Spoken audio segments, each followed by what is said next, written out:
From Yarm to Yibby, Harrington to Horsley Hill, Swarwell to Silverlink. Steve and Rye, the North East Footy Breakfast. Right across the North East, the Red, the Toon and the Cat. And it's here. It's here. We have a Mackem. We have a Mackem. Woo! Ted. Mackem. Ted. Good morning, Ted gentlemen. talks. How are we doing? Are we all We good? are doing very good ahead of the derby. Ted, can we start off with that? Right. I hate to start on a negative, Rye. And you're a lovely lad, I'm sure of that, but Thank it's you. not a derby. It's absolutely not a derby. You might think it's one, but we don't get excited about this game. I know all you've got to look forward to is Palmos and pictures of you in that bridge.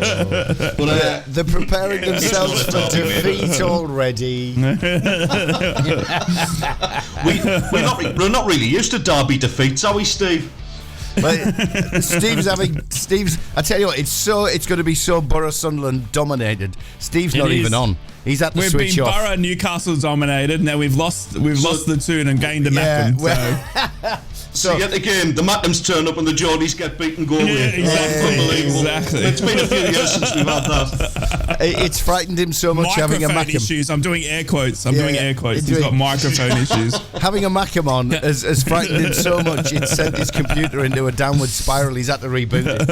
We'll be back on. He'll be back on. Frightened I was going to steal it. Well, it's good to have you, Ted, and welcome to the North East Brekkie Show, mate. Obviously, I am Rye from the bigger Down Under. I wanted to start off and welcome you to the Breakfast Show with Steve and I. We've been a bit lonely. It's been Newcastle Borough dominated. So why don't you introduce yourself and let us know how you became a Mackem and how you became a Sunderland fan? Well, I mean, I guess you don't really have a choice. So, as I know you're obviously talking to us from way down under. I'm actually talking to you live from Cyprus at the minute. That's where I'm located. So I don't get to as many matches as I want to. I'll come back to that point in a bit because I've been to 2 last season and they didn't end up very well for me. But there you go. Lifelong Mackem.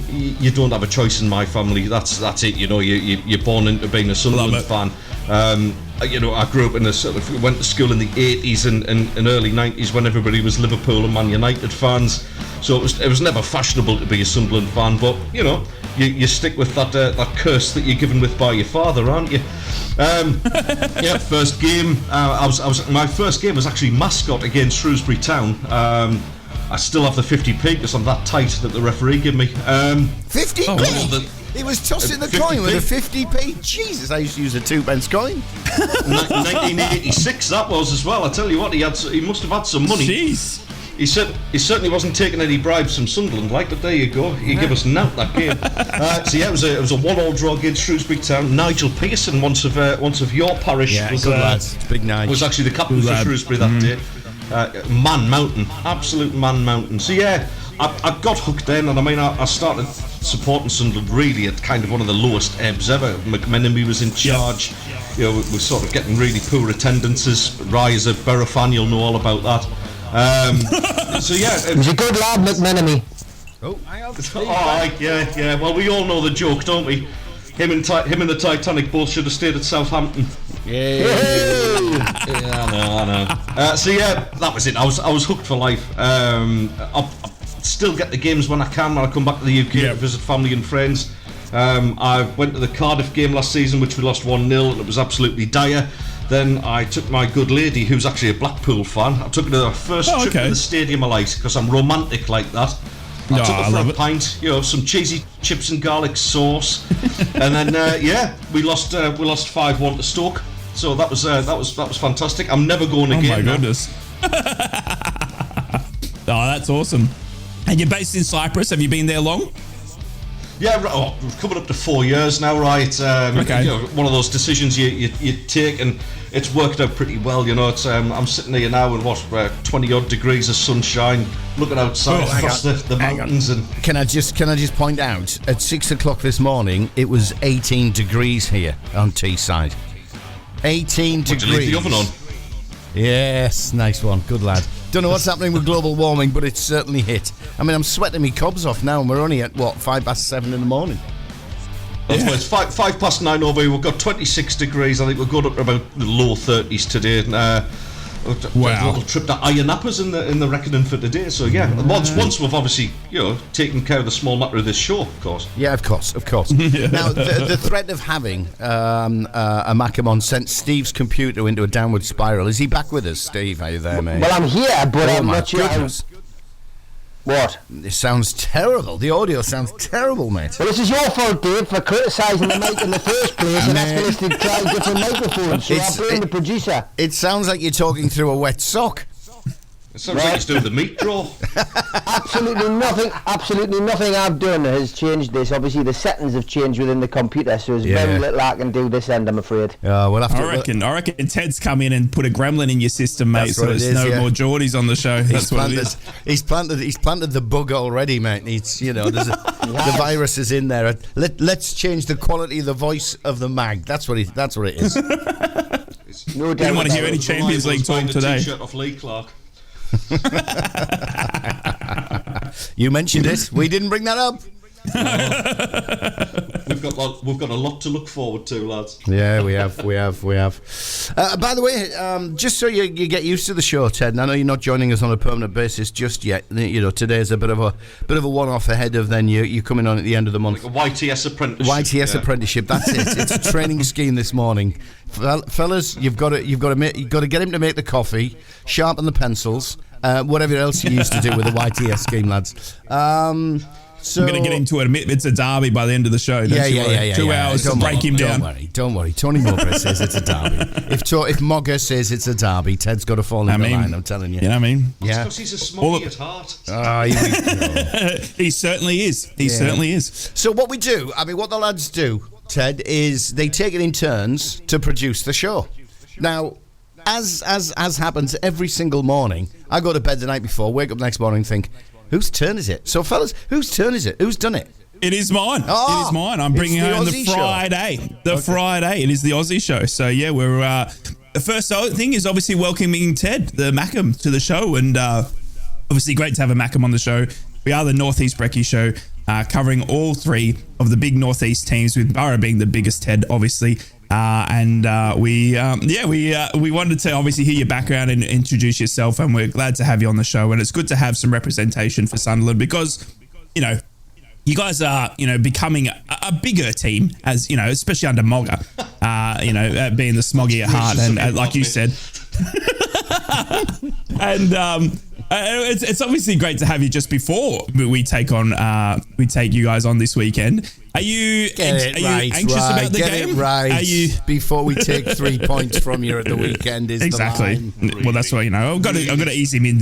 Got to ease him in gently. Are you excited about the game? I know, obviously, you're admitting that it's not a derby, but is there any nerves there? Obviously, both teams in a good run of form at the moment. Yeah, I mean, you've hit the nail on the head, right? It's regardless, joking aside about whether it's a derby or not. Let's just call it a derbish for now. Of course, it's a big game because both teams are in really, really good form coming into it. Middlesbrough obviously, got off to that really, really horrendous start. And I think there was a few whispers, kind of, is Carrick actually going to do anything with this? For me, though, yeah, very excited. Obviously, we're now 5 wins out of 6 in the last 6 games. They're playing some fantastic football up till the Watford game on Wednesday night. I think the Watford game was a bit more of an ugly win.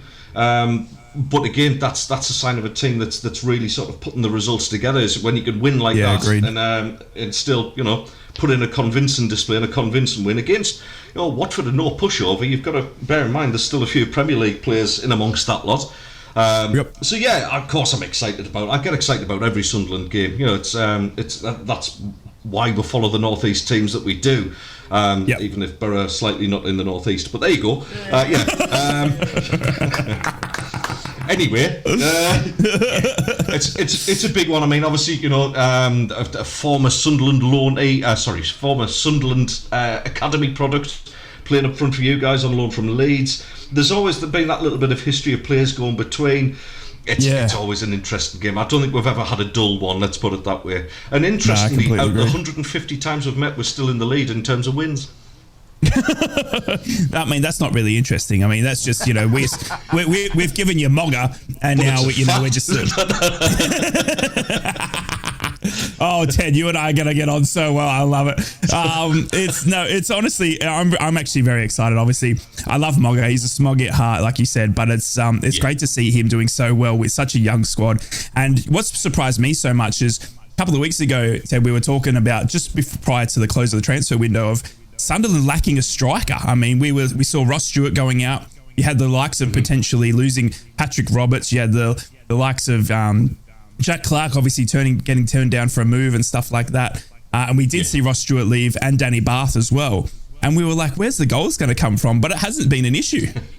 It hasn't. And to be honest, the times when we have actually struggled this season is when we've tried to play with a striker as a focal point. Because, if you remember back at the dewy slopes of last season, we played the majority of the season without one.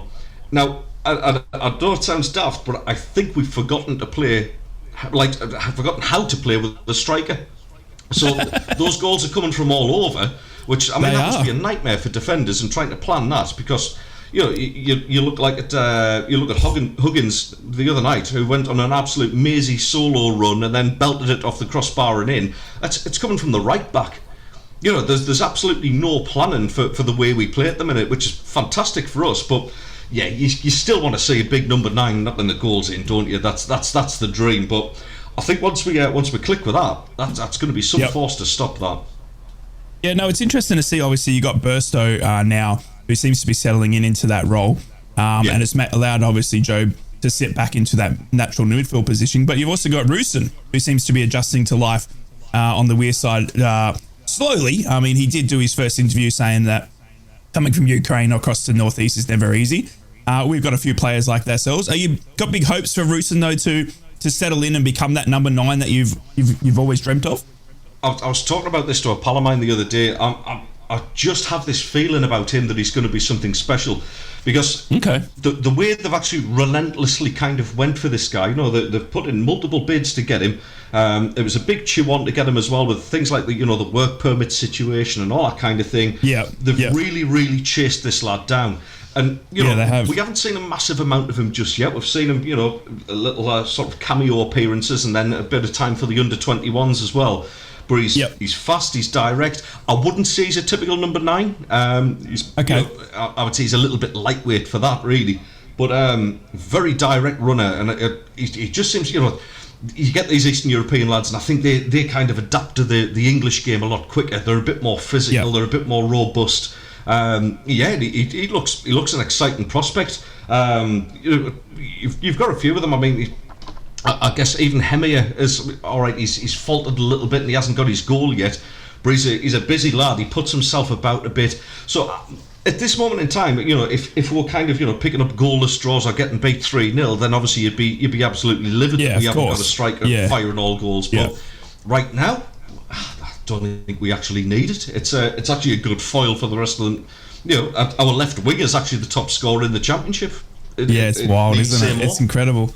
And I mean, it's for us as obviously down at Borough, we've had similar things. Obviously, lost all those Lone Stars at the end of last season, lost pretty much 40 goals worth of players, and obviously to try and find goals elsewhere has been a big thing. But like Sunderland, like you've hit the nail on the head, to be able to find goals from elsewhere has been a real blessing in disguise, and it's really taken any criticism away from Mogga.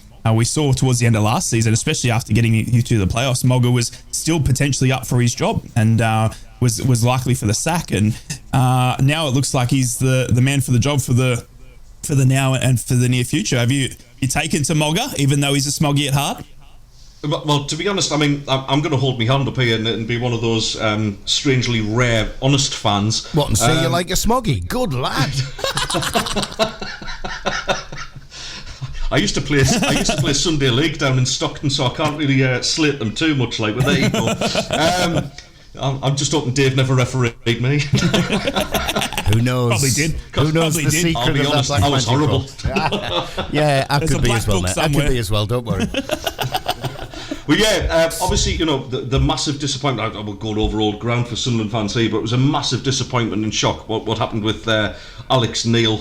You can replace the E in his name and stick a Euro sign in there. He went for the money. We were all very, very disappointed with the way it happened. And then, the announcement of Tony Mowbray was very mixed in terms of reaction from the fans, and I was one of those who was a little bit kind of not underwhelmed, not overwhelmed either. I guess if we can use the word whelmed, that was pretty much like kind of Tony Mowbray, all right, steady away kind of thing. Maybe that's what we need just to establish ourselves, but you listen to the way the players talk about him, the way he sort of gets the respect in the ears of the young lads in the squad. Yeah. Bearing in mind, it is like a youth team as well. It is. They all seem to really highly rate his philosophy about football. We're playing the best brand of football that I've ever seen, to be honest. Wow. And, I'm talking about Peter Reid era, all that kind of thing. Yes, we were more successful. We're in the Premier League and the 2 7th-place finishes and all that sort of thing. But in terms of the way we play now, it's sublime to watch. No, that's great to hear that Smoggy can turn the club around. Yeah, that's good. It's great, isn't it? I mean, we've been everywhere. We built the Tyne Bridge. We're turning Sunderland around. Right, Dave? We don't get the praise we rightly deserve. Again. He's back. He's in quality. And he's the mics. Hey, yes. Right, good. What timing? Ted, can I just say welcome to the show, first of all. We do have some good banter on here, but be prepared. They might try to claim that the Wearmouth Bridge was built by Smoggies. We'll try, mate. I'll this dig is in the kind the of stuff that I have to deal with morning after morning after morning. I mean, I'd love to say I'm sorry to hear that, Steve, but Good to have you on anyway. We've been searching for a Sunderland fan, so great to have you on, mate. Welcome. Excellent, mate. Thank you very much. It is good to be here. I suppose you're obviously still delighted over beating that team that has never won the Champions League and sold all its best players. The hangover has cleared. The mist is starting to disappear. The fog on the Tyne. We're going to have a sunny day here by the looks of it, which is going to be really nice. But looking ahead to West Ham, mate, it's back to the bread and butter now. But yeah, listen, it's great, and I'm excited for this derby game this weekend. And I know you say it's not a derby game, but it's the closest you're going to get the one for a well bonny lad. Do you class the Middlesbrough Newcastle game as a derby game then? I'm interested in this. I have because it's. I guess it's the way you're brought up. It's the anticipation and it's the excitement for that particular game. Newcastle-Sunderland has always been the derby. Yeah. But the Newcastle-Middlesbrough one, I think, became almost like a substitute derby when Sunderland weren't in the Premier League or we weren't in the same division. If you were in the first division and we were in the second division or vice versa, whenever we were apart, we always seem to end up with Middlesbrough as like the... because we've always been top dogs for so long, that's why. The backup. Correct. It's the backup derby, isn't it? But and again, I guess it depends on when you were derby. I guess it's when you were born. It's when you were born. So in the 80s, in the 1980s, there was it always felt like a derby, and I think there was a bit of naughtiness going on off the pitch as well. So there was always that kind of who's the top dog in the northeast on and off the pitch. I think that's where this derby idea came from. I get where Ted's coming from. I heard what he was saying before about it. They're too far away to be a derby, but it's still got all the hallmarks of one. It's still exciting. The atmosphere is different to say playing Leeds United or somebody else. It is definitely a game to get excited about, and form goes out the window as well. That's what I keep saying. But what I said yesterday was what makes this game interesting this weekend is both teams are on form. Borough got off to a terrible start, but have now started to pick up some great results. Sunderland had a little dodgy spell. Then they went on this little run. Cardiff came and chucked a spoke in the works, but then they've bounced back. So this derby, it's a difficult one. It's a difficult one to call for all those reasons and more. Plus, it's got the added spice of Mowbray being, the manager at Sunderland. So I think this is going to go a long way to determining, how your seasons go. I think you still will both be there or thereabouts. It's difficult to call who's going to be in the in the playoffs or who could make a run for the title. But it's exciting, lads. I'm definitely going to watch it. I'm looking forward to watching it. I really am. It is a derby to me though in that way. Yeah, definitely 100%. I mean, we don't get the chance to verse the Saudi Arabian League very much. You know what I mean? Up in Newcastle, so the closest Saudi Arabian team we've League, got. right? Oh, sorry, my bad. Sorry, apologies. I'm in a bad mood because Callum Wilson hasn't been picked for England. He got mixed. Actually, we got to talk about that very soon. Actually, the England squad being announced. and obviously facing off the tough Socceroos, who is actually half of Middlesbrough these days. So it's actually pretty crazy. But we're going to talk about that very soon.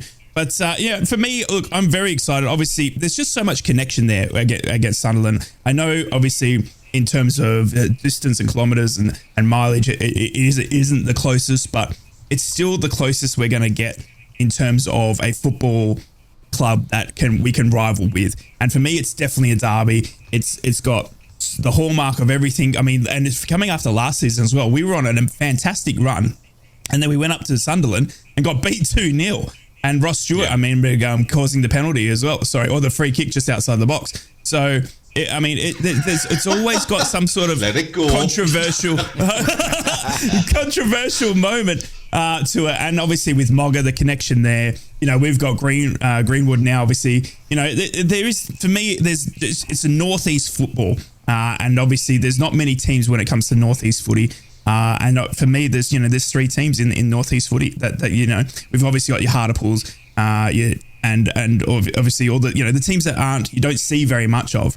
But for me, the big 3 is the Borough, Sunderland, and Newcastle. And when we verse each one of them, for me, it's a massive game. Obviously, Middlesbrough we got this hatred towards Leeds, but it's this Sunderland one is always one that we look for on the calendar. So I'm up and about for it. I'm very excited, and it's going to be a good clash because we're both hitting some pretty big form, and it'll be interesting.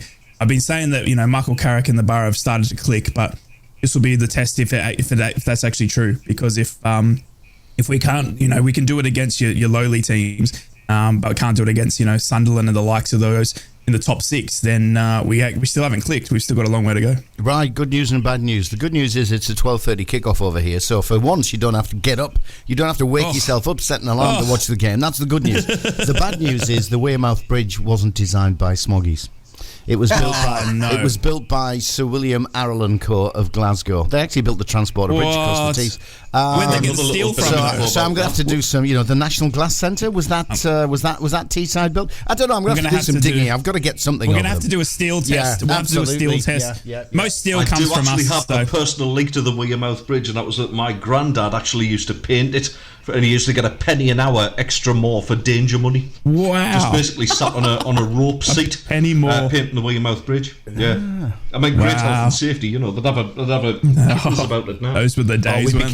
We'd be cancelled in today's health and safety culture. Absolutely. Even the show would be cancelled if they could get in the building, but I've padlocked the door. They can't track us all down. We're spreading across more countries than war criminals, I think. Well, it's Friday, lads. It's been a good week of radio. We're great to have Ted on board today and obviously have all 3 clubs covered. We're looking ahead to the weekend, and then obviously we were just touching on it then. We go into an international break. The last international break actually came at a good time for Borough. Absolutely. It seemed to change our fortunes. Lads, I wanted to know from both of you how you feeling about the international break. And obviously I was actually pretty happy with the Socceroos, the Australian team announcement, but there was a few surprises come England. Steve, I'll start with you. Callum Wilson, has he scratched Southgate's car with a key or something, or... I think it's just the injury, isn't it? He's been out injured, carrying a slight strain on his hamstring, so potentially that's the reason he hasn't gone. I've got to be honest. I'm still perplexed at Nick Pope not being included. What more does he have to do? Clean sheet after clean sheet. The only goal he's conceded in the calendar month is against PSG in the game at the St James's on Wednesday. So yeah, it's a bit of a strange one. Maybe he's looking at these games and going, well, I've got to give players a run out who don't often get selected, and it's an opportunity because the Aussies are that easy. Is that what you're saying? Well, that's basically it. Hang on, I'm going to need another Aussie on. They're used to playing with odd-shaped balls, aren't they? So I mean, this one really is, and the cheetah. It's a bit personal, Steve. So, the cheetah. Well, exactly. Yeah. Well, this is Rye. You see, you learn these things about Rye as you progress on the show. But the cheetah cricket as well. So really, to be honest, the whole situation is down to that. I think. Yeah, but I think Ollie Watkins. I think Gareth Southgate clearly wants to have a look at him. He's scored 2 hat-tricks since the last international break. So he's included him at the expense of Callum Wilson. And as I say, the Nick Pope thing's baffling, but Kieran Trippier keeps his place in the 26 26-man squad. He's been, just consistent, and I think that Trippier's got no problems at this moment, and will certainly be included in in the big squad for next year's international tournament. But it's internationals are internationals. I hate the international break. It's come at a bad time for Newcastle. We're doing really well. We've got our form, but then I think the flip side of it is always gives you that opportunity to get those people who are in the sick bed back on the pitch. So it'll give Joe Linton, it'll give Sven Botman an opportunity to get back into a little bit of form, and it'll be interesting to see who else gets picked for their international teams, and who withdraws. That maybe give us a clearer idea of who's actually struggling and who isn't. But yeah, look, I don't enjoy these, and we've got another one coming again in November, of course. So they come thick and fast. You just get your they do come thick on don't the road, and that's it. But not a fan of them, and only Kieran Trippier picked for England.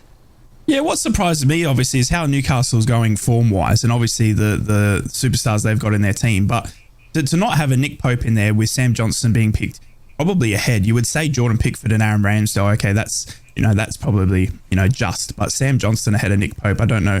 It just mind baffles me there. But I mean, we also saw Saka selected from Arsenal, and he's just gone down with injury as well, Steve. So surely if Callum Wilson is, on the bench or almost ready to go, you'd want to take a Callum Wilson with you just to be in and around the group, right?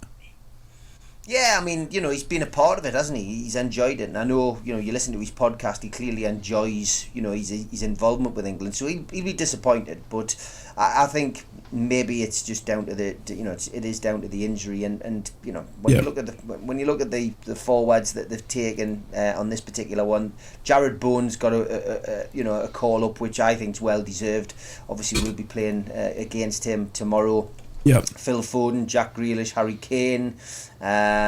You've got some good players there. So look, they're not struggling. England, they're not struggling. James Maddison's had a good start to the season as well. I think I can understand Southgate's logic, and maybe it's done for the best of the player. But the goalkeeper thing will always, I just don't understand. Pickford, I understand because he is still the best keeper, I think, in England, despite playing for a pretty poor team. Sam Johnstone, don't understand why he's in ahead of Nick Pope, and Aaron Ramsdale, he isn't playing much club football. He's not playing at this moment in time. So he's played the odd cup game, but it's not. Yeah, it's down to Gareth Southgate. He lives and dies by these decisions, and it's his choice. But I don't think it's anything other than personal opinion for Southgate. He doesn't pick players on form, which he says he does. So we'll wait and see. And our old favourites in there, of course, Harry Maguire. Harry Maguire. It's a joke, isn't it? It's an absolute joke. Well, what are your thoughts, Ted? Obviously, new to the Northeast Brekkie show. Obviously, there's no Mackems in the squad. I'm sorry about that. Obviously, no, okay. Jordan Pickford, and obviously Jordan Henderson. That choice there, though. Yeah. Find me a Geordie in there or a Smoggy. That needs to be spoken about as well. Obviously, let's get your thoughts, obviously, on Jordan Henderson and Jordan Pickford being selected, and obviously the overall thoughts of the squad. I mean, the Pickford selection, he's always going to be in and around there because he is one of the best British keepers. I don't think anybody can argue with that. I am, and I hope everyone's sitting down for this, I'm going to agree with Steve in that Nick Pope should be in that squad. He's done enough to be in that squad. Hang on, I'm just picking myself back up off the floor. He didn't get the memo. He didn't get the memo. It's the last time it'll happen. Let's be honest. But Nick Pope should be in that squad without a doubt. I'm absolutely sick to death of Gareth Southgate's squad selection. I really am. It's almost time for him to go now, to be fair. And just hopefully it's going to be Eddie Howe that replaces him, and then the whole place up the road gets thrown into turmoil. It's happening. It's happening. I'm telling you, it's going to happen. I do as well. I think Eddie Howe should have had it actually before now, to be honest. When he was manager of Bournemouth, he played some fantastic, got them playing fantastic attacking football. His credentials as a coach, they're there for everyone to see. And obviously it's helped by an absolute endless supply of cash. But there you go. I mean, can you imagine it? Can you imagine it right now? If Eddie Howe had gone from Bournemouth to England, Newcastle had been managed by Steve Bruce. Or Joe Kinnear, back once again, that would have been fun. The squad selection's just baffling in some places. Harry Maguire is the guy. It's actually cruel to include him at the minute because he's such a focal point for ridicule and things like that. Now, to a certain degree, we all like a bit of banter, we all like to take the mick out of performances, but it's now getting to a level where you can see that's affecting him personally. He's absolutely devoid of any confidence whatsoever at the minute, and I think it's actually more cruel to include him in the squad because the pressure's on him every single time he goes near the ball. And I know, yes, they get well rewarded for being under pressure in that job, and it's the best job in the world and all that kind of thing, but now I think he needs a break from it for his own good, to be honest, and I think he needs to move away from Man United. Trippier, it's a given for Trippier. He's a good set piece taker, as we've seen previously for England. I don't think he's ever let England down, to be fair. He fits into that whole sort of attractive ball playing defenders that England have sort of had lately, apart from Harry Maguire, of course. Midfield wise, bit of a strange one. I mean, Conor Gallagher being included from Chelsea, that raised an eyebrow with me because, I mean, Chelsea are just bang out of form at the minute. I know they beat Fulham, but then again, I'd fancy me chances on my own of beating Fulham. It was just like, again, picking players on form, like you mentioned before, it's just not happening. Jordan Henderson, for me, I haven't watched a full match of the Saudi League yet. Yeah. But at the same time, you look at what he's up against in terms of defence. I mean, as old and as unfit as I am, I could probably dribble past 3 or 4 defenders myself now. Mm-hmm. It's not the competitive quality that he's used to playing with. It's a joke. I just wonder whether he'll struggle. Yeah, that league's a joke at the moment. It's nothing more than it's exhibition. Was a little while back. Well, at least that was a bit competitive. This one's just an exhibition. That's all it is. It's exhibition games. So where are you going to get your competitive edge from playing in that? And I know Henderson's a great player. Ronaldo's over there. He's not bad. I might beat him at 5-a-side, but he's not bad. But it's just, and Neymar's over there. I mean, I still, and I've mentioned it on this show, and I'm sorry to harp on. I remember that video clip I watched where Neymar flicked the ball over the head of a defensive midfielder. He then takes control of it with a defensive midfielder behind him and a defender in front of him, and he decides then to go backwards, take the ball back past the defensive midfielder so he can try and beat him again. I mean, it's just exhibition football. Yeah, I agree. It's not the greatest. There's no competitive spirit with that. Yeah, it's pointless at the moment. It really is. It's all about the money. But you see, the thing is with Saudi, they're working towards 2030, their big year, and that's what this is all about. And I said this at the start of the season when we talked about the setting up of the Saudi League and what the point of it was, and that's really it. And it's also to give those Saudi men an opportunity to go and watch these players. It's that's all it's about. The Saudis tend to stay in the house, play on their Xbox and sit and watch the Premier League. Well, this gives them an opportunity to go out the house, support the team and go and watch. What's wrong with that, like? In the world. They're just throwing money at it, though. They're just throwing money at it. Yeah. They're doing the same with boxing. It's a lot of these fights that are going out to Saudi, with the exception, hopefully, of Fury against Usyk.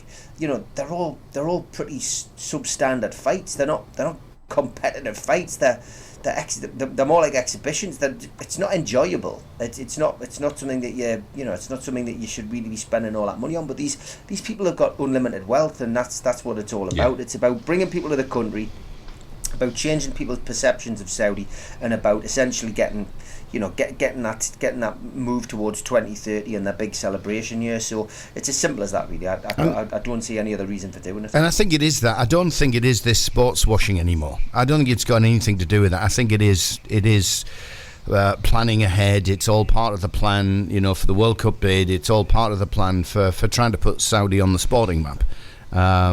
Sports washing might have a bit to do with it. It might have started off that way, but I think it is. They're just trying to change the perception of the country from a sporting sense, because the oil's going to run out at some point. And they've got to start putting infrastructure in place, putting plans in place for Saudi post oil, because it will run dry, or we'll stop using it. because all those environmentalists will keep, getting the cars off the road and stuff like that, so we don't need it anymore. You went very Greta Thunberg there, didn't you? Didn't I? He's got a habit of doing this. Mind you, I would have described it as anti-Greta Thunberg. I paused slightly because I didn't want to get myself into trouble. I didn't know she had an anti. Fine form is Ted. Fine form. He's in already. He's in. I love it. But it is interesting to see Jordan Henderson constantly selected when you've got no place for obviously new West Ham midfielder in James Ward-Prowse, who seems to be having such a great start to life in East London and playing for West Ham.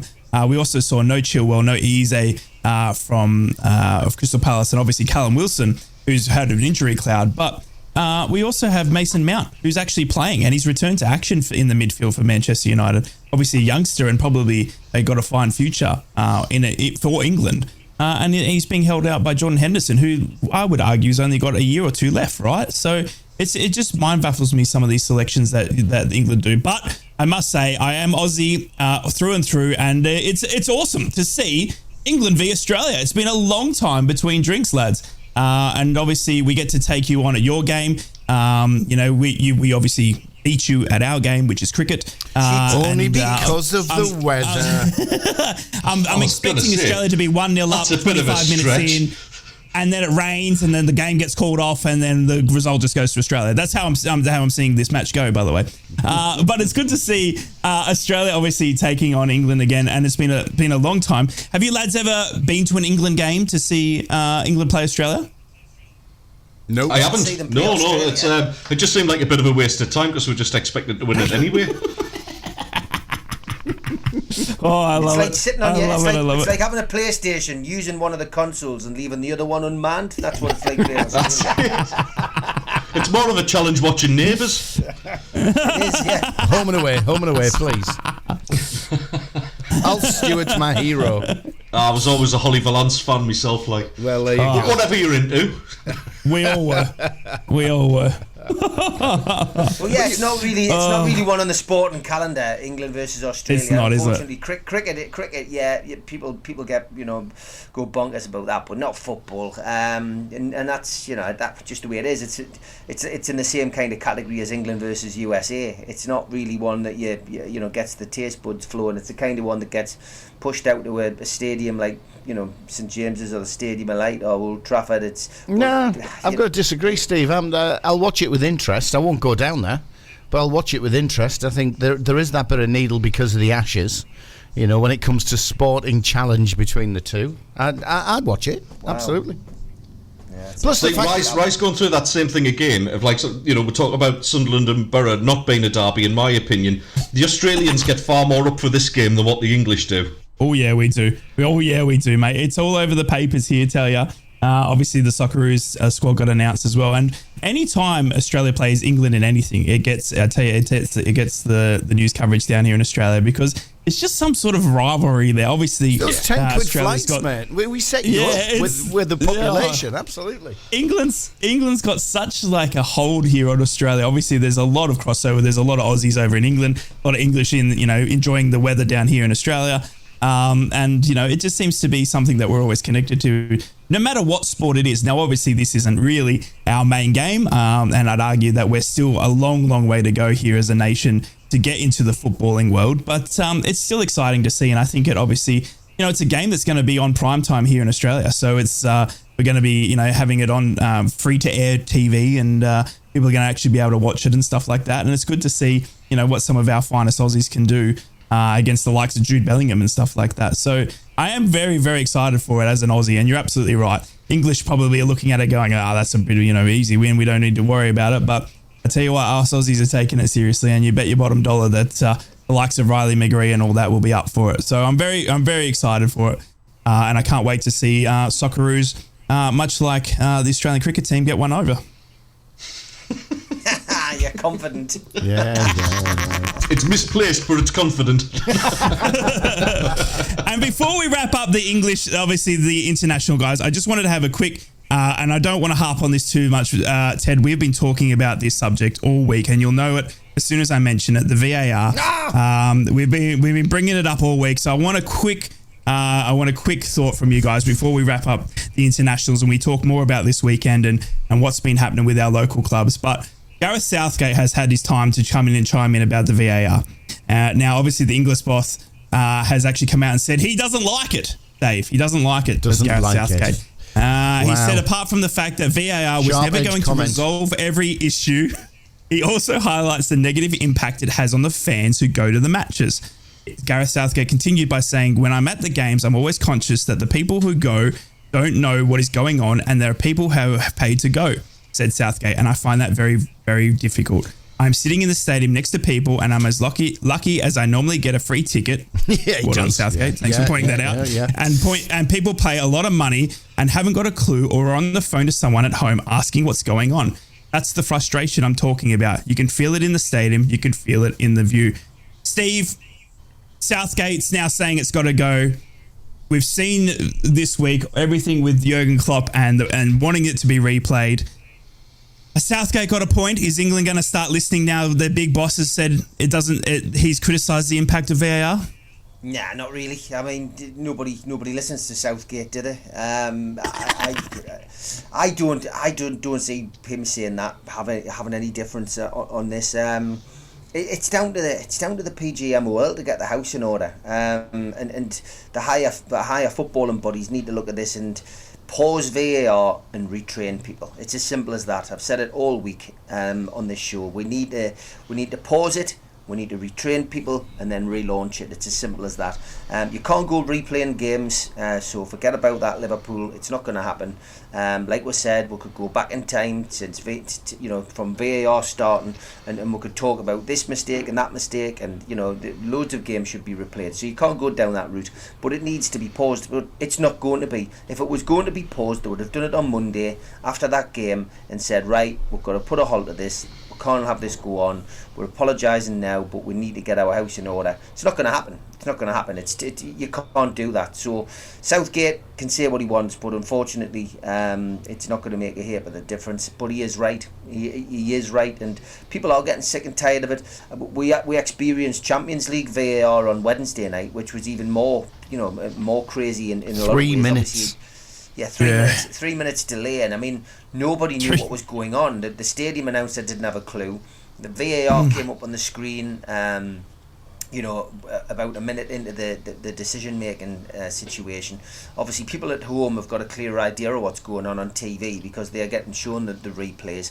But from our perspective, we hadn't got a clue what was going on. So literally, it just pauses the game for a ridiculous amount of time, and it takes the spontaneity out of it. And it didn't feel like you were celebrating a goal. It was great.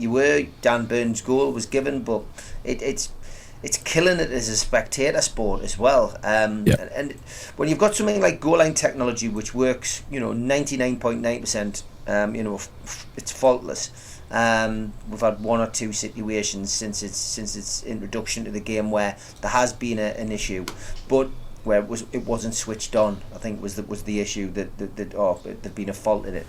But other than that, we do need to change this, lads, and it's spoiling the game for everybody. It really is. And Ted, I wanted to get your thoughts, obviously new to the Breakfast Radio Show, but I'm guessing you're well adversed in the VAR and what's been happening around the country, obviously with the reaction to the Liverpool-Tottenham fallout and wanting it be replayed. Southgate said that we should just accept referee decisions and move on. Ted, what are your thoughts on VAR? Obviously, we don't have it in the Championship, and the overall week that's been for football. It's a weird one. I mean, first of all, I had to recover from the shock that Jurgen Klopp was actually moaning about something. It's not like him, is it? Honestly, twist on 21, wouldn't he? Absolutely incredible. He would.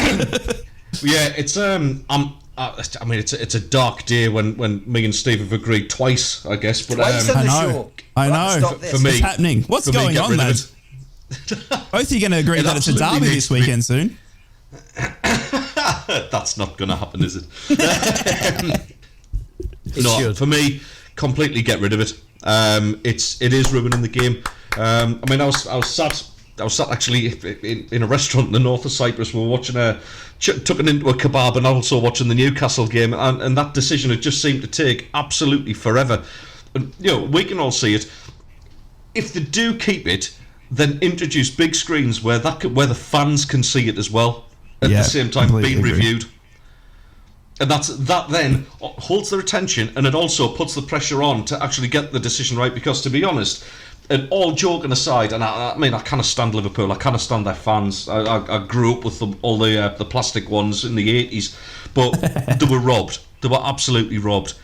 And if that's the difference between finishing first and second, or fourth and fifth, and missing out on Champions League places, then that's an incredible amount of money. And obviously it affects the fans as well, because they don't get the big European nights and that kind of thing. So would you replay it, Ted? That have been Sorry? Would you replay it? Would you have the game replayed? I mean, probably not. I think it's going to be used as a tool to say, right, that was a complete injustice. And it's not about replaying that game. It's about a bigger picture than that, and it's about either completely scrapping VAR, or sit everybody down who's responsible for doing it and making sure they just get the decisions right. And, I mean, yes, it's been human error, and we thought the goal had been given, and all that sort of excuse that they've given out. It's just, I mean, I can't believe that referees are making more blunders with stuff that's supposed to be 100% foolproof. And I hate having a go at referees, Dave, because somebody told me you might have been one in the past. Have a go, mate. Have a go. I don't mind in the slightest. I've got the thickest skin in the world. You have to have been a referee, or you have to be, true enough, you have to be locked up in some psychiatric ward. At least you're not as Kevin Friend. Yeah, indeed. I've changed my view on VAR, guys. I've been banging on now all week saying burn it at the stake. Let's have it. Throw it in the bin. Yeah. Take all the infrastructure down before the game kicks off. Have it ready. When the half-time whistle blows, bring it into the centre circle, pour petrol on it, and set it on fire as some half-time entertainment. But it was pointed out to me that it might scorch the turf and the game might get postponed after that, which is a fair point. A bit of molten metal on the centre spot might not be able to kick off. So I've changed my thoughts. So what we should do with VAR is, as soon as those three letters go up, the referee blows his whistle, three letters go up on the screen, it says VAR, the PA announcer should play the following music. And then a bunch of clowns run out of the tunnel and start dancing around the pitch. And they should start holding cards up. Yes, no. Yes, no. And the crowd can start cheering and decide what they think the decision should be. Whilst, of course, the clown music and the circus music continues to boom out around St. James's Park. And then when the decision comes, 5 minutes will have gone, we'll have had some entertainment, the fans will still be engaged, and we can start playing football again. There you go, that solves it. Solves it. I love it. I tell you what, it's like a game show where the fans have got like that button under their chairs, and the announcer goes, right, it's VAR time, ladies and gentlemen. If you could all reach under your chairs, pull out your switch and push yes for onside, no for offside, and help us out. But I think it's like a game. No, I think right, my idea is a great idea. Executive writing that idea down right now. You know that, don't you? Well, we'll create some employment for clowns, wouldn't we? I mean, it would be a great idea. Yeah, indeed. Oh my goodness. Yeah. Oh well, that's. I suppose that would take care of unemployment in Newcastle, wouldn't it? Whoa! Hey, Stevie. That's a low blow. He's on. That's a low blow. I'm sorry, Steve. I'm not actually. Oh, it's great to have you, Ted, part of the Northeast Brekkie. We are coming to you on your Friday for your morning coffee, and we are looking forward to the weekend. We got a lot of big games, including a derby. That's right, I called it a derby, even against Ted and his Sunderland wishes. Middlesbrough take on Sunderland, both teams in form. And I wanted to talk about Newcastle taking on West Ham as well. We saw West Ham actually go 17 European games unbeaten, Steve. Obviously beating Freiburg last night. I apologise as I get my words together. West Ham United manager David Moyes said he was proud of his side after their 2-1 Europa League win over Freiburg, and it extended their unbeaten run in Europe to an English record of 17 games. What's happening, Steve? Can you stop West Ham and the Moyes army? Yeah, I mean, look, they're doing well in Europe, and we gave David Moyes a bit of praise yesterday, so I don't really want to do it on the eve of the game, but he has done well. He's changed people's perception of him. He had a bad, like I say, bad couple of clubs that he went to, and he picked it's the wrong manager at the wrong time. David Moyes at Sunderland on a different occasion with better owners would have done probably a decent job. David Moyes at Manchester United with better owners would have done a better job. I think Moyes was always in a hiding and nothing going in at the time that he did. Like Alex Ferguson sitting in the stand watching his every move.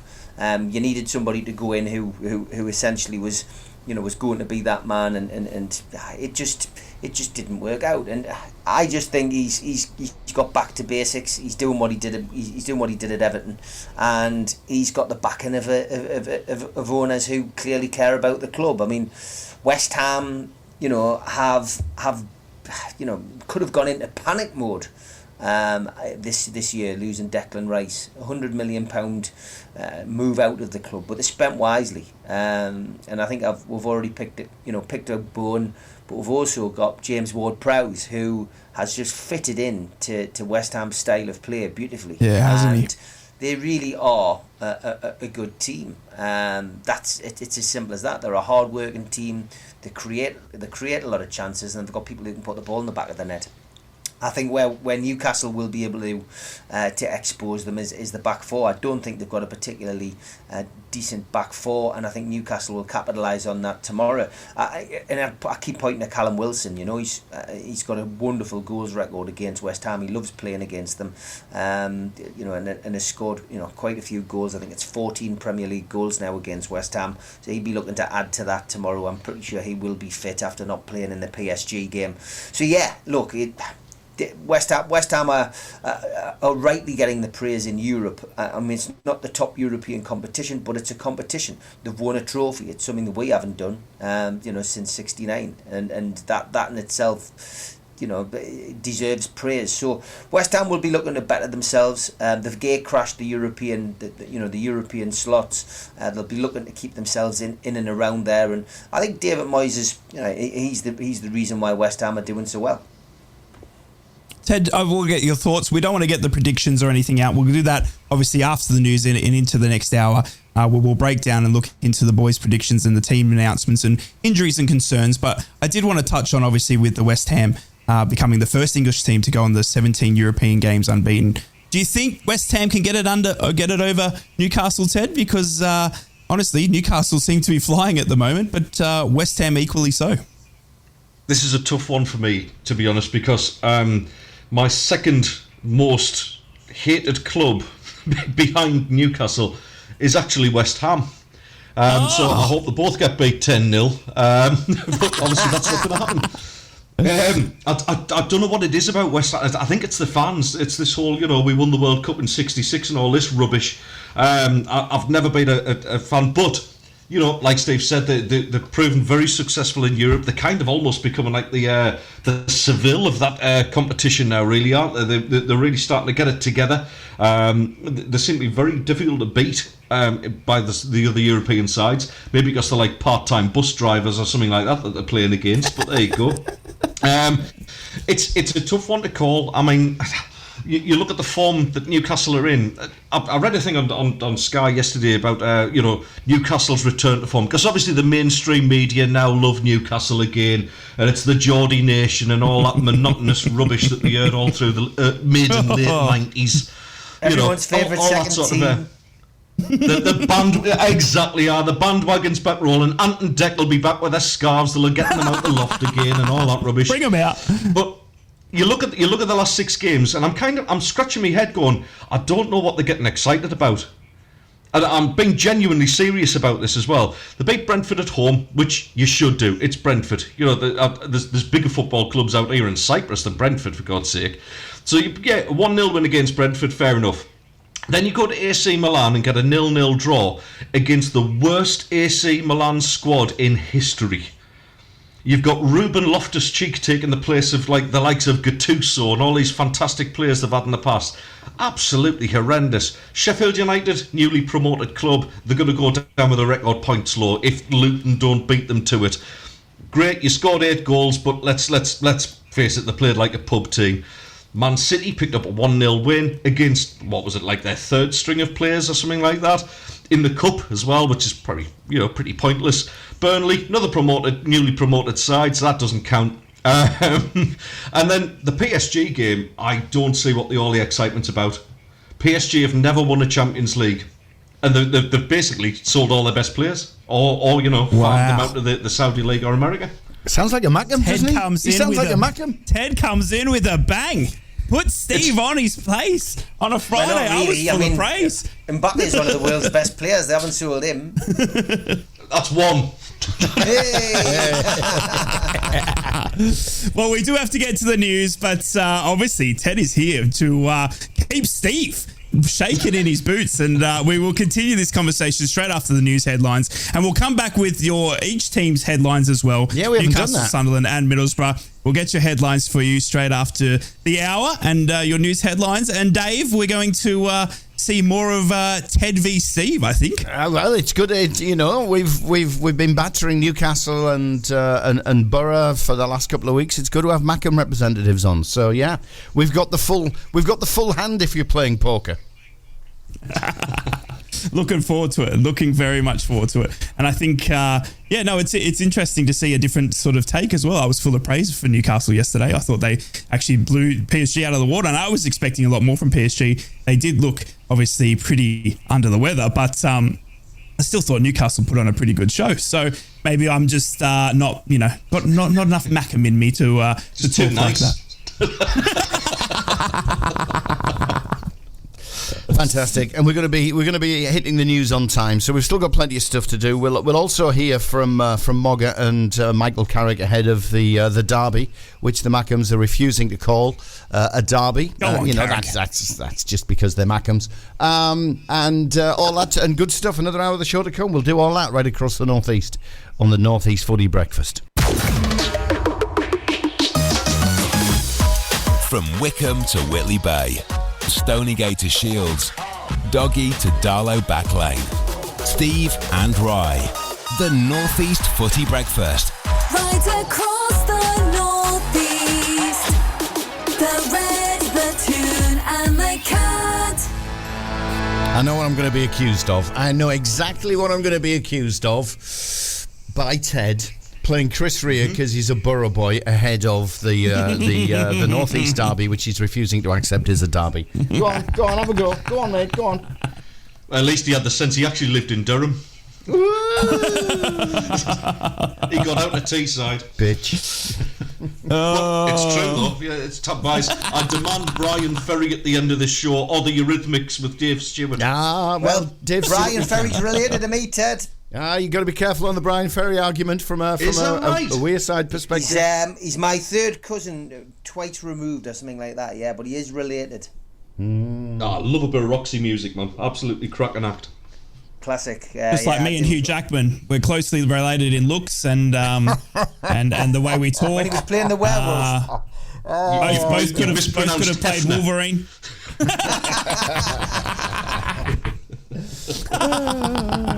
Cracking. Should we get into some headlines then, lads? Should we get into some headlines? We were supposed to do this at the start of the show an hour ago. We should. At least we're just 60 minutes late. Who cares? Go on then, mate. It's all yours. Good morning, Borough fans. I hope you're all fantastic for your Friday morning. It's good to be with you, and here are your Borough headlines. Michael Carrick has confirmed the worst ahead of the Tees-Weir derby. That's right, I said it. That Lewis O'Brien faces 2 to 3 months out, unfortunately. The midfielder is now requiring surgery on his ankle/lower leg. That was the injury he suffered at Watford. The Middlesbrough boss had been fearing the worst on the Nottingham Forest low knee immediately after that Watford win, with O'Brien injured during a challenge in the first half. In the days since, the midfielder has been seeing specialists to determine the extent and course of action, with that now confirmed. Carrick said in his press conference that Lewis will be out for a period of time, and it could be upwards of 2 to 3 months, which is disappointing. He's going to go see the surgeon at the start of next week, and hopefully that he gets that surgery done. Then he'll come back to us, rehab and recover as soon as he can. He's a terrific lad and character, and will do all he can to get as fit as quickly as he can. I'm really disappointed for him because he's come in, fitted in so well, and it's a big blow for us, but also for Lewis. We'll work with him and get him back as quickly as we can. And the international call-ups have been flooding in for the Borough this week, with Aussie trio Riley McGree, Sammy Silvera and Tom Glover, my lads, and as well as Finnish striker Marcus Forss and proud Northern Irishman Paddy McNair among the first batch of players to be confirmed for international duty. The Socceroos are facing a big 10 days with games against England and New Zealand on the agenda. The Aussies will also play England at Wembley on Friday week before taking on the Kiwis at Brentford the following Tuesday. Forss and McNair are also both involved in Euro qualifying action in Group H. And finally for the Borough, Callum Kavanagh has been nominated for the Premier League 2 Player of the Month award for September. The 20-year-old has played a key role in the under-21's excellent start to the season and has scored 6 goals already this term. And Middlesbrough will be looking to continue their form this weekend as they recover from a bout of illness. Carrick said there has been an illness that has been going through the squad, which we don't want to know what it is because it might be a case of the Dave Roberts. But unfortunately, we've seen Darragh Lenihan and also Johnny Howson both being ill midweek. Carrick said that he hopes the illness has passed through now, though, and that he'll have a full squad to select from come Saturday. That is your Borough headlines for this morning. My illness certainly passed through me, I tell you. Stevie boy. Thursday saw Gareth Southgate announce his latest England squad with Kieran Trippier, the only current Magpie included in a 26-man selection. There were no international call-ups this time for Callum Wilson or Nick Pope. The Monty Magpie Champions League banner unfurled across the Gallagher end on Wednesday by War Flags has been replicated and released as a mini flag for fans to buy. There will be a limited run for sale and these can be pre-ordered via their online shop, which is warflags.org.uk. The Magpies go in search of a 4th consecutive Premier League victory on Sunday when they visit West Ham United at the London Stadium. A happy hunting ground for United over the years, with the Magpies recording 4 wins, 1 draw in 6 visits so far. It's a 2 o'clock kick-off with no live TV coverage in the UK. Anthony Gordon serves a 1-match suspension after collecting 5 bookings from his opening 7 Premier League games of the season. And Joe Willock, Harvey Barnes and Sven Botman are all unavailable due to injury. Ahead of our visit, David Moyes' side won 2-1 at Bundesliga side SC Freiburg in the Europa League on Thursday night. Michael Antonio and Aaron Cresswell are doubtful. And now for his debut with his news headlines, it is over to Ted. Thank you very much. No How pressure. are Sunderland fans? Let's have it. No pressure at all. I can read. I'm a complete freak of a Mackem. Sunderland look like they're going to be without midfield playmaker Alex Pritchard for Saturday's match with Middlesbrough. It's a match, not a derby. Ahead of Wednesday night's game against Watford, which Sunderland won 2-0, Tony Mowbray had revealed that one of his key players would miss that match and would likely miss out against Borough too. He didn't name Pritchard at the time, but it was his name that was missing when Sunderland's team was announced for that game, so potentially good news for Borough there. Speaking of the Borough game, Sunderland and their head coach appear to have drawn some praise from none other than Borough head coach Michael Carrick. Speaking to the press ahead of the weekend's game, he went on record to say they are playing very well, they've had a really good start to the season and got a good team. There's a lot of talent there and Tony has done a terrific job in moulding them together. Obviously a little bit of jealousy there because Carrick can't string his own boots together, but there you go. And finally, a nice story to end the couple of headlines that I've got here.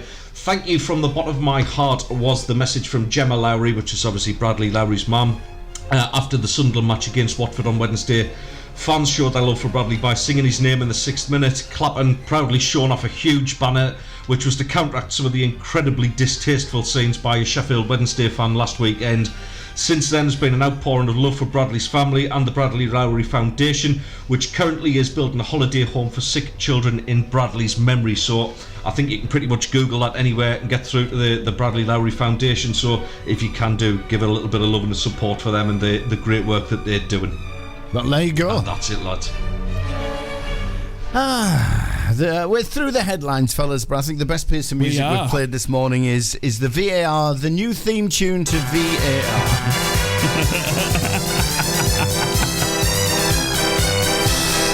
There you go, enough of that. Where are we moving on to next? You love it, well, dude. We've got a lot to talk about. I'll give you more. He loves it. I love the idea. I love the idea of VAR going up on the screen. This starts blaring out. That's it, yeah. And Vote no for offside. Well, it's the clowns. The clowns have got a dozen clowns then run onto the field, carrying cards. 6 of them with yes. 6 of them with no, and the crowd has to cheer for whichever one they reveal. Is it a goal? Yes. Biggest cheer wins. There you go. That sorts VAR out for you. Bring on the clowns! Go on, I'm waiting for Ted to say something about the Borough coming to the Stadium of Light. Go on, mate. We Absolutely said it. not. I mean, that's what plays on their car horn, isn't it? Hey. He's straight into it, isn't he? He's straight into it. It is. It's fitting straight in. I don't think the Borough fans could fill a clown car, could they? Oh, okay. Hang on a second. Only because. All right, hang on a second. Only because you tight buggers would only give us 1,300 tickets. What's all that about? That's because our home fans buy tickets. You've got a 42,000-seater stadium that you can't fill. Ridiculous. Yet you give us a ridiculously paltry amount of tickets. I hope you get. I hope really, you want to talk about filling a stadium? You couldn't fill a sandwich. We'll have to watch from the Newcastle Bill Bridge. Yeah. Mind you, we had to point out that the Newcastle St James's Park wasn't full against Paris Saint-Germain. So there you go. Yeah, they didn't sell all the tickets, lads. They didn't sell all the tickets. We sold all of ours. There was none went on. None went on sale to the general public. All the season ticket holders took the tickets. So excuses are like backsides. We all have one. Go on, let's go. Tell you what, talking of tickets as well, obviously we heard yesterday Man United jacking up the prices for the Carabao Cup when Newcastle come to town. Obviously there has been more to come on that, and Man United have come out and said that it was part of the plan all along, and they haven't changed their ticket pricing purely for this game. But I think they have. I think Man United, I don't want to come out on the North East Brekkie show and call you a little fibber, but I'm taking you on Man United because you're fibbing. You have raised the prices for your Carabao Cup match against Newcastle United. You've taken the good North East football fans' love for football, and you have realised that you could make a little bit of profit. Now, Man United, I know the Glazers are obviously in a bit of trouble. I know that you need a little bit more money, a bit of pocket money to go and get your Jude Bellinghams or whatever you want come January to just, and obviously replace Sancho, whatever the heck's going on down there. But you can't be raising your prices for the Carabao Cup. It's just not on. And you can't be doing it to the good North East footy fans. Dave, what is happening, all right? What is happening when we're seeing teams like Man United raise the prices? Imagine we're going to Exeter, Dave. Obviously, Middlesbrough are going to be Carabao Cup champions. Ted, I'm going to have to leave you out on this one because, obviously, Papa John's and all that sort of stuff. We have bigger things Carabao to Cup is on, in the borough. Yeah. Yep, exactly. But Dave, imagine if Exeter just come out and say, right, Middlesbrough championship team. We've had 4,000 obviously down to Bolton on a Tuesday. We had great following around to Bradford. They can make a bit of cash out of this. Let's jack the prices up for Middlesbrough. We'd be absolutely disgusted. That's exactly what Man United have done to Newcastle. It is. Steve, what's the price? What's the price of an away ticket for £39 for the Manchester United game? £39. And the last round when the Borough were playing, it was a fiver. It's gone up 13 quid. 20. I think we did a bit of digging, didn't we? Crystal Palace. When they played Crystal Palace, it was 25 quid. So it's gone up. It's gone up an extraordinary amount. And I'm sure Man United will say, look, it's the later round, so therefore it's a higher category of ticket price. But 39 quid for the Carrier Bag Cup, I'm asking you. At 8:15 on a midweek night when nobody can get back home unless they go by bus or go by car. Again, it's just another a kick in the proverbials by a football club competition. It is crazy. It is, but football fans are used to it. We've discussed it on the show before. Newcastle having to go to Bournemouth and Brighton and can't get back, and Sunderland will probably end up in the same when they go to Southampton. Southampton had a similar thing when they went up to the Stadium of Light. Just ludicrous kick-off times. 12:30, I think it was. Southampton went to Sunderland, and it means that football fans have got to get it with an ungodly hour to go and do it. But charging extra for a Carabao Cup fourth round tie is just crazy. Mind you, Exeter. I mean, just looking at the Exeter ticket prices, they're charging up to 28 quid to get in against the Borough. So I don't know. There's an argument. Exeter. Hang on, don't they play? Exeter need the money. Don't they play at St James's Park, Exeter? Yeah, they do. Yeah, St James's Park. So they're coming all the way to Newcastle. No. So 28 quid to get into St James's Park. Yeah, it's 39 quid for to get into Old Trafford. I don't know. I don't think anybody has an objection to a lower silly. league club trying to profit. I don't on a big cup tie. I agree. wouldn't have any issue with that. But it's Manchester United. It's the It's biggest Man club United, in the world. yeah. It's a Completely club agree. that's got billions Completely of agree. pounds and spends billions of pounds. So And the I was on council- its head. I agree with Steve. So they're actually charging more to get into a Carrier Bag Cup game than to get into a Premier League game? Because aren't the away ticket prices capped in the Premier League? yeah, it's capped at 30 quid. Yeah. It's capped at 30 quid. So they're charging more for Newcastle fans, and they've released 8,000 tickets. So they're just trying to capitalise on the fact that Newcastle fans travel, ridiculous. and it's a way of them making some extra cash. I mean, if you want to pay it, you pay it, and it's as simple as that. But yeah, I just think it leaves a sour taste in the mouth, and it's like you were saying there about Sunderland only giving Middlesbrough 1,300 tickets for this weekend's game. Mm-hmm. Why is that? Is that because they don't want the support of the fans there? Is it because that Sunderland fans are confident they're going to sell the tickets for that game? Is it a bit of gamesmanship by the club? Who I don't know. I've got no idea why. I think Sunderland probably all won't of do the that. above, Steve. If I'm being perfectly honest. Yeah. I think you pretty much hit the nail on the head. What you're saying there in terms of, and it's not just about playing in the cup as well. The travel and support from the three northeast teams, and I am going to include Bury in that for now. Good lad. They always travel in numbers. The away support from the three clubs is phenomenal. And I'll give you for instance, this season we went away to Coventry in the league. Coventry were charging our fans 37 quid for adults to go and watch Coventry. And I mean, I don't know whether you've ever been to Coventry, but if the world was a body, you'd put the enema in Coventry. It's not a nice place to go. Like 32 quid for over 60s and under 21s. Under 21s to 25 quid, but 37 quid for an adult to travel down to Coventry for a game is just. I don't know what happened to the whole 20s plenty campaign, but it's just shocking what away fans are being charged, and that's including the Newcastle fans, the Borough fans, and the Sunderland fans. Were not the most affluent area in the country. So for hardworking people to go and spend that amount of money, that's before you arrange travel costs, your food, your beers, all that sort of thing. Travel, but I never thought 20s plenty would work, and for one specific reason, there are far too many clubs who have a crap away travelling support. We even in the Riverside, we'll look across to the away end, and you'll have 200 fans. From the away team. It's like it's a paltry amount. Well done, mate. It's a paltry amount. It really is. And we travel in such large numbers. I'm sure the majority of teams, whether it's in the Premier League or in the Championship, look at that as a revenue source. So why would they? Yes, the Premier League had to do it. Everybody came together. But in the Championship, where money's tighter and you don't have the riches of the TV deals, yeah, they're going to look at that as a resource, as a revenue generating machine, because two of the northeast clubs are coming down with their thousands of fans. It's never going to work. They're never going to vote for it. It's probably not.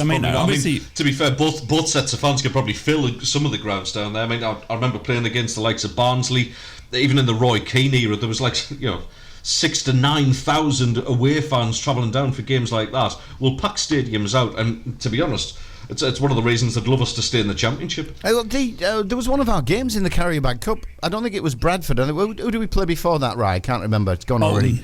But yeah, Bolton. There were more Borough fans in the stadium for that game than there were home fans. Yeah, correct. I can well believe it. It was £10 as well to go to that game for the Borough fans. £10 to go to Bolton. Yeah. And now we're seeing. I mean, obviously, Man United they've already come out and said it was already planned that if we were to make this round of the cup, blah blah blah blah blah.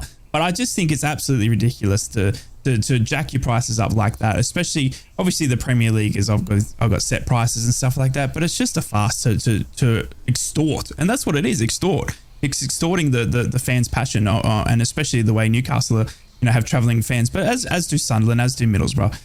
We travel well, and even down to your Exeters, where it's on the other side of the country. Middlesbrough's still going to have a great turnout for that. But it's Man United. You know what I mean? They don't need to jack the prices up. You know what I mean? And it's just ridiculous. And I just think it's a bit farcical from you, Man United. And you've gotten a warning from me. You get 3 and you're banned from the show. I tell you, Man United. So that's your first warning for the year. And just be careful. You don't want to get on Rye's bad books. Let me tell you about that.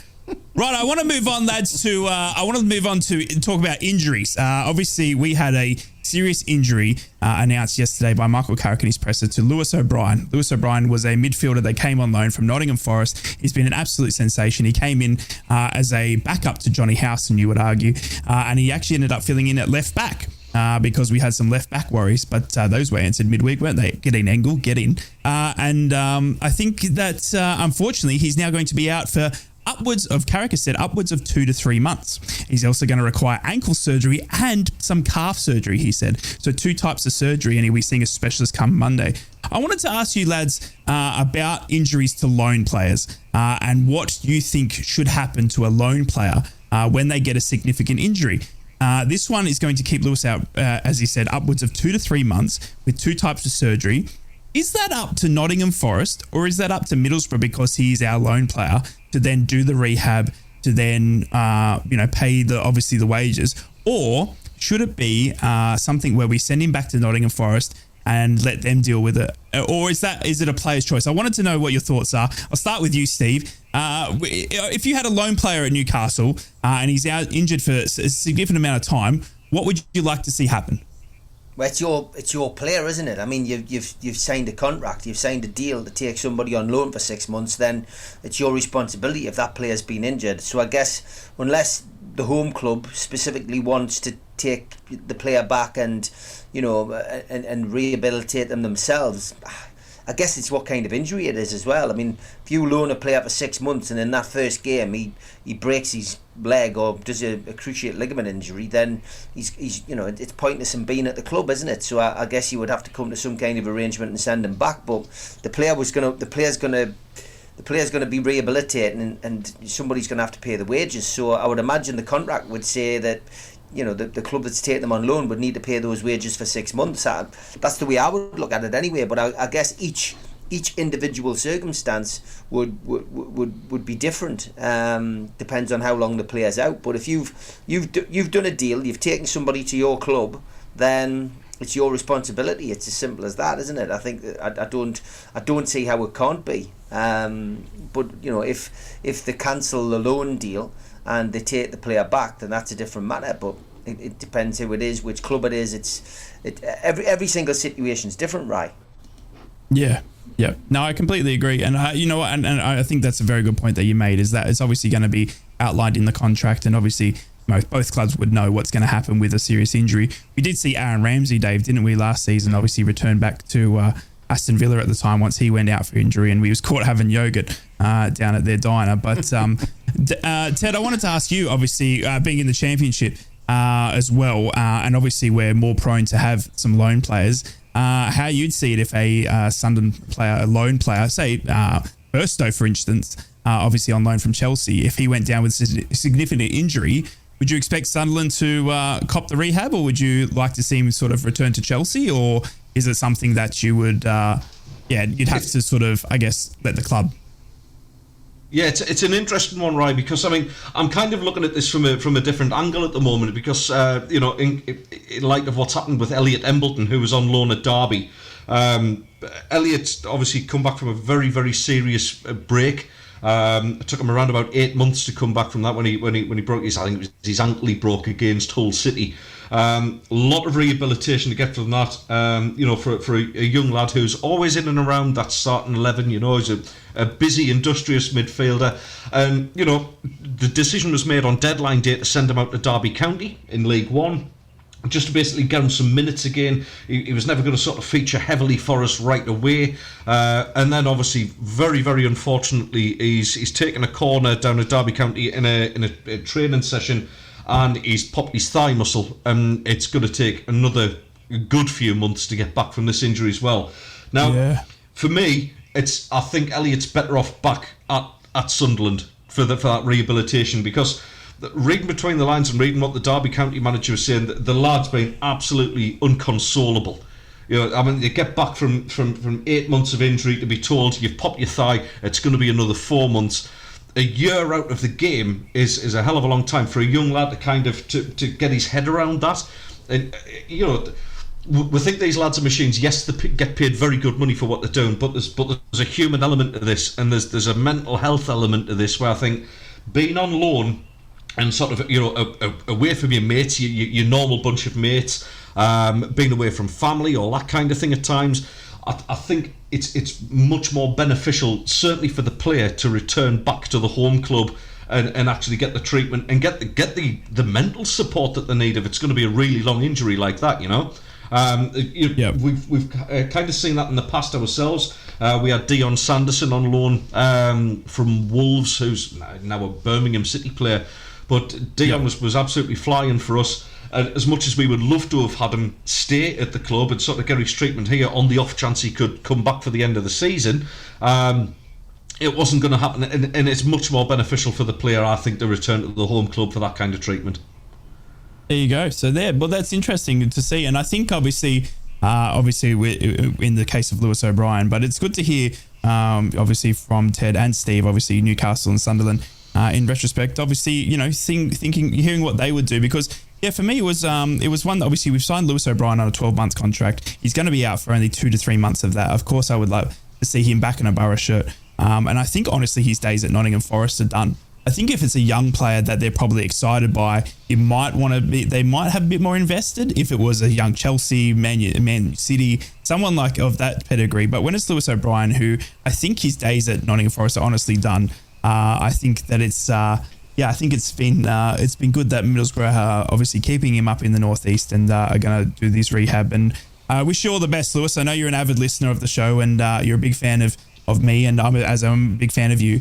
And I really do hope that you bounce back, mate, because you were a revelation coming in on a loan signing. But there you go. That's the thoughts of someone getting a serious injury, and unfortunately it has happened at the Borough with Lewis O'Brien. But lads, we've had some breaking news. Dave, I need a jingle. Breaking news. You're the master of singing them, mate, so get on with it. We've had some breaking news. Hang on. You want? Right, I'll give you our news jingle. How's that? Should we do that? Give it to me. Hang on, mate. Yeah. I'm trying to find it. Everybody sit down. You put me right on the spot now. With Rye. I don't even know where it sits. Just push any button. Hang on. Calm down. On DAB radio, online and smart speakers. This is The Tune, The Cat, The Red News. Go for it. Yeah, go for it. Breaking news. It's me, Rye, here from the Northeast Brekkie Show. Good morning. The weather outside is terrible, but Kevin Keegan has been up to his morsel in absolute trouble, and Kevin Keegan has been slammed by Foyer Lioness staff for saying he has a problem with female pundits talking about the men's game. Oh my goodness, Kevin! Trying to stir the pot. Sanderson has vented her fury on X about Liverpool's legends' comments. Keegan does not like listening to female pundits commentating on the men's game. Former England star Leanne Sanderson says Kevin Keegan is irrelevant and would love it if he would shut up. Oh, you've got to get the sorry, Mr. Newsreader. You've got to put the "love it" in Kevin Keegan context. Oh, sorry. Kevin Keegan is irrelevant and would love it. Just love it if he would shut up. He would just love it. He would just love it if he would shut up. And he extraordinarily claimed he has a problem with female pundits talking about the England's men team. Steve! Kevin Keegan, what is going on? What a legend! And I've read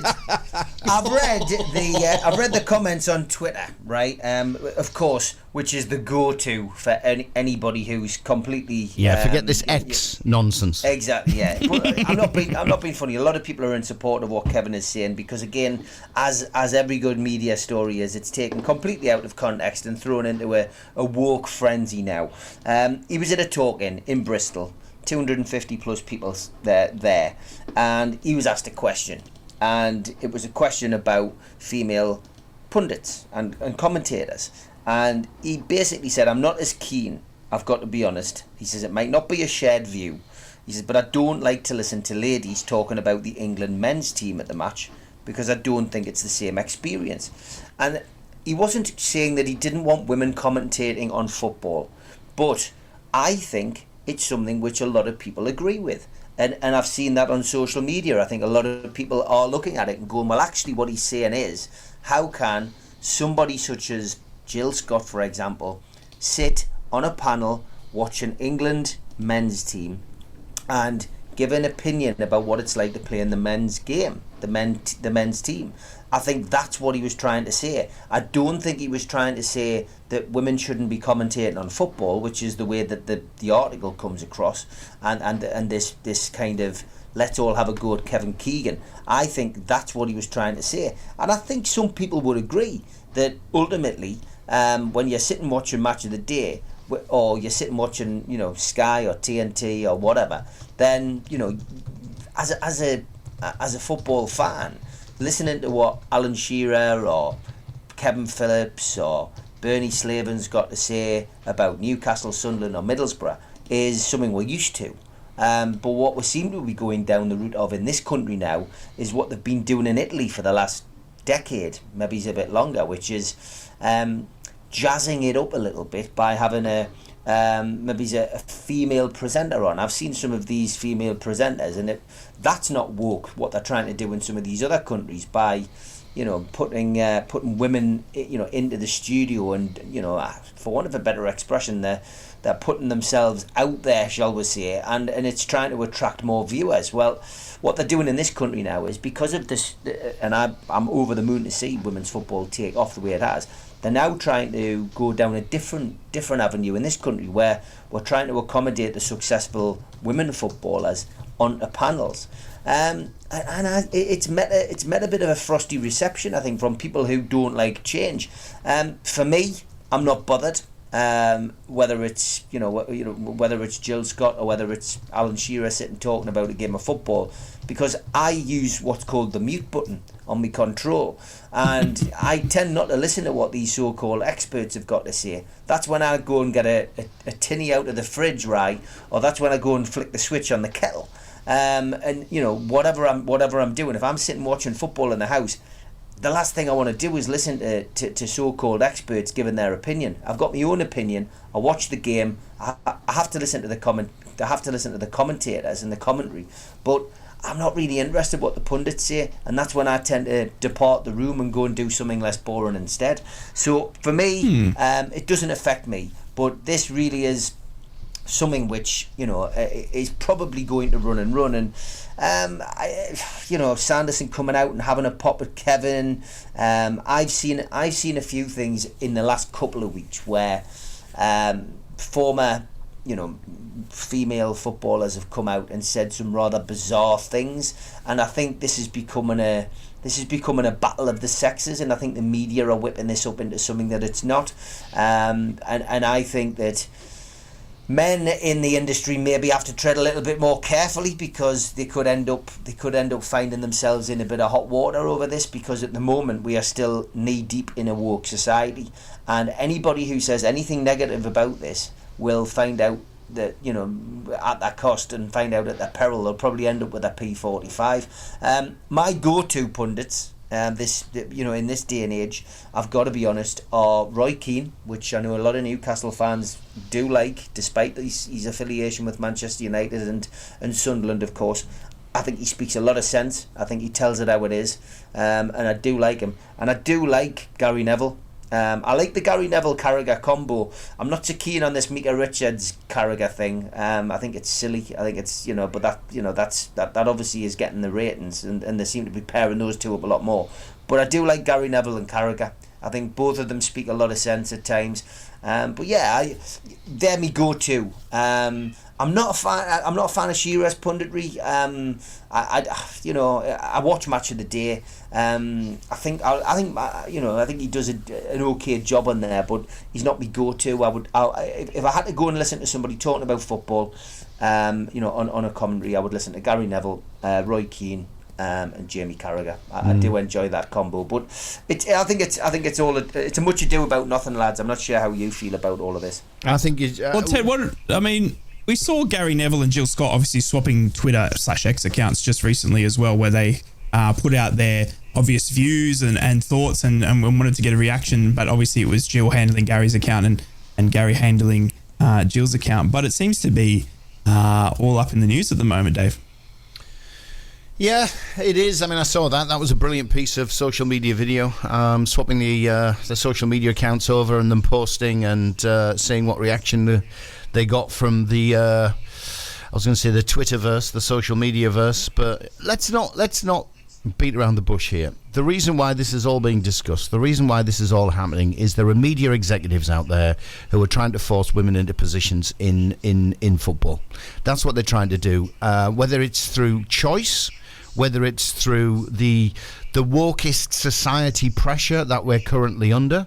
And I've got absolutely no problem with a woman being on a panel presenting. I think Laura Woods did a supreme job for TNT during the week. I think she was a magnificent presenter.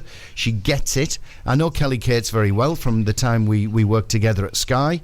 You know, Kelly's got a very deep understanding of football, as you'd expect if you're the daughter of Kenny Dalglish. So you know, and you know, there are so many other women in the game that deserve to be there. Where I find it's wrong is to put somebody because of their sex, their colour, their creed, whatever it is, a reason other than what their talent is and what skill sets they have, into a position for any other reason than they deserve to be there. So no problem whatsoever with what Kevin Keegan has to say. He might not have said it correctly. I wouldn't have a problem with a Jill Scott being on my screen having a chat if she's the right person to be there and have that chat. So that's where I come from. It's the right people should be in the position. It wasn't for public consumption. It was a talking in front of 250 people. So somebody somewhere has said, cameras, "Oh, let's put that out there." Yeah, phones with cameras recording. You know, it's always going to happen. There isn't. Nothing's off the record anymore. Nothing is. You never get. You can be told it's Chatham House rules in a room with 60 execs, and whatever you say will be leaked anyway. So that's the society we live in this day and age. But I think the right people should be put in the right place to do the right job because they are the right people, not because they're male, female, black, white, one-legged, or whatever. It's you can do it. Go ahead and do it. Ted, what are your thoughts? Opposite to this, I thought Keegan was absolutely bang out of order. I think Kevin Keegan has absolutely no right to be commenting about international football when he won absolutely nothing as a player or manager. Jill Scott's got more international trophies on her CV than what Kevin Keegan has. It's just Keegan again, who just, I don't know, he just doesn't seem to have an off switch. Whether his comments are being taken out of context, I don't know. But yeah, it's still not the most offensive thing he's ever done, because I mean, if you remember his song Head Over Heels in Love, that was an absolute tragedy for music. Get it on, Dave, get it on. Oh, do I have to? Oh, if we've got to have Chris Rea, then we may as well have that as well, you know. We'll be heading towards Diamond Lights next with Hoddle and Waddle. That was on last week. We had Geordie Boys with Gaza a while back. Oh dear God, fog on the time. I actually had that because I like Gaza, but anyway, no, getting back to the main story. Yes, absolutely. I think people.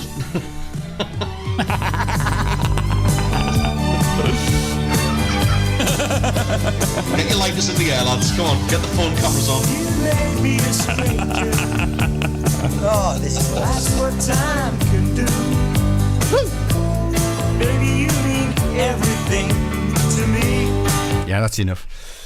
Sounds like a Scunthorpe Kermit the Frog. I remember the video to that so carefully. I actually remember the video to that song. His mullet was fantastic at that time, wasn't it? You know, wandering around in a massive perm in the 80s, he did more for women's football than what he realised. No,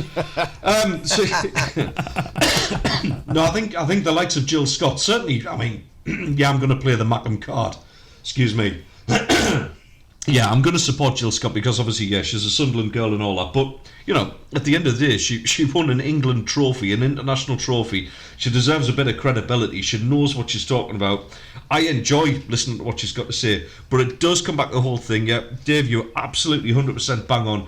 People in those positions in the media should be there because they're good enough, not because they fill a quota. Yeah, exactly. And that's the thing that's got to be concentrated on. And yeah, Kelly Dalglish. Oh, sorry, I'm using a maiden name there. Absolute like wealth of experience in terms of our knowledge of the game and you know, our professionalism, all that sort of thing. It comes across. Gabby Yorath, brilliant presenter, should be there absolutely, and I've used her maiden name. Supports the tune, no, so no. All right then, okay, fair enough. I believe she does anyway. Yeah, I believe she's a Newcastle fan. So yeah, Gabby's gone for me now. She was wonderful till I found that out. But yeah, it's like we said, these people should be in positions if they're good enough to do the job, not based on their gender or race or anything like that. Absolutely. I think it's doing them a disservice to use them just as quarter fillers, and that was a great phrase you used. I really do. Put them there because they're worth it. They deserve to be there. Totally. Exactly. And getting back to what Steve said as well, I mean, Roy Keane's just absolutely, he's just a gold mine for a quote, really, isn't he? You wonder what's going to come out next. I like that little dynamic he's got with Mika as well. I just think it's kind of like it's almost too ridiculous to work, but it does. And like Gary the show. They said it would never happen. It's like the worst boy band on the planet. You can imagine it, can't you? I've got this idea. We'll get a Mackem, we'll get a Mag, we'll get a Smoggy. We'll mix them all together. Yeah, okay. No, get out the room, go and lie down in a darkened corner, come back in 3 weeks' time. Well, we'll see if it works, I guess. But I think this is where we're at, lads, with it, and we're not going to change. And this will be tomorrow's fish and chip wrap as this story. Kevin will go back into into hiding. I guess he's quite an obscure character. He spends a lot of time at home with his grandkids. All he does now is go out and do talk-ins, and I just hope it doesn't put Kevin off talking about things, because I've worked with Kevin a few times on the after dinner circuit, and Kevin has always been quite a stickler for sticking to doing his PowerPoint presentation, and very rarely does he talk about anything because of the fact that it can be misinterpreted. I have heard in recent talks over the last few months he's been taking questions from the crowd, but in the old-fashioned way, people are having to write them down on bits of paper and hand them in.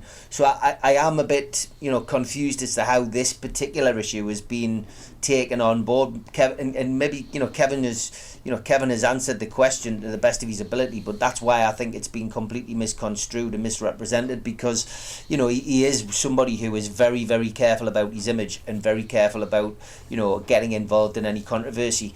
He never wants to speak about his last time at Newcastle, where it was under the Ashley regime. I think he's conspicuous by his absence at Newcastle. He hasn't been back since the takeover 2 years ago.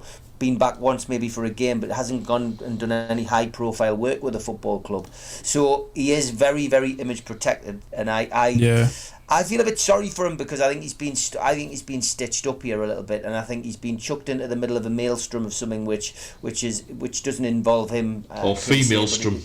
It has. This is it.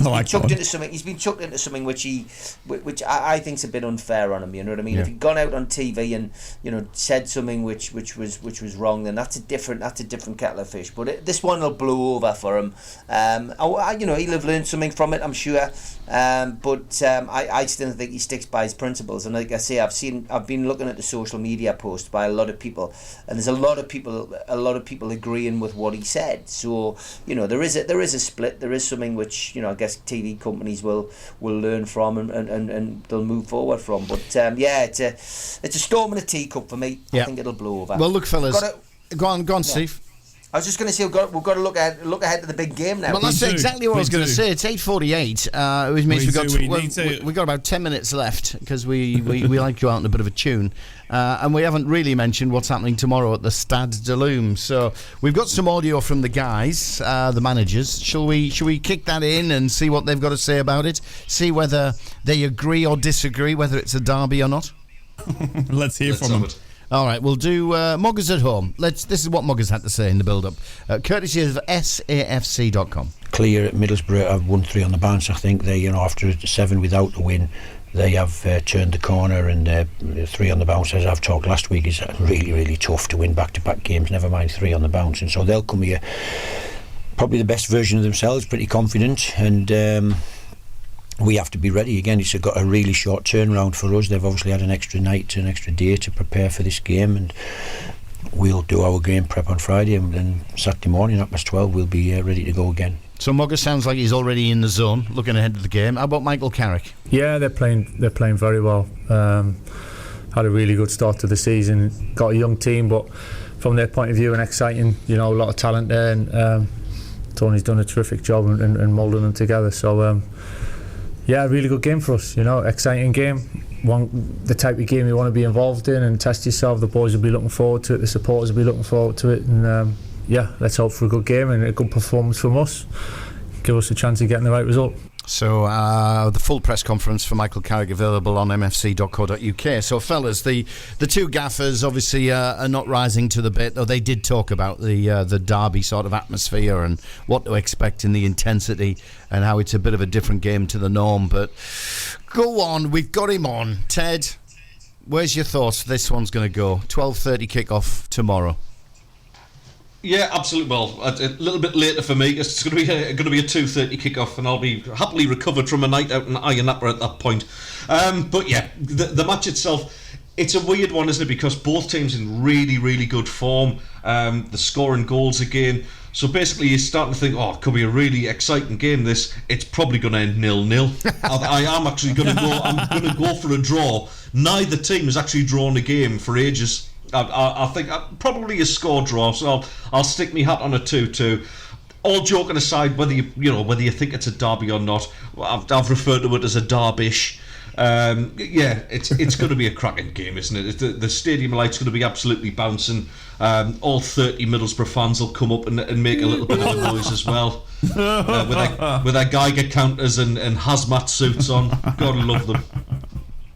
So yeah, I'm sticking my hat on a 2-2. There we go, I've said it. Okay. Right. Steve, what do you reckon? Oh, pass the buck. Go on, Steve.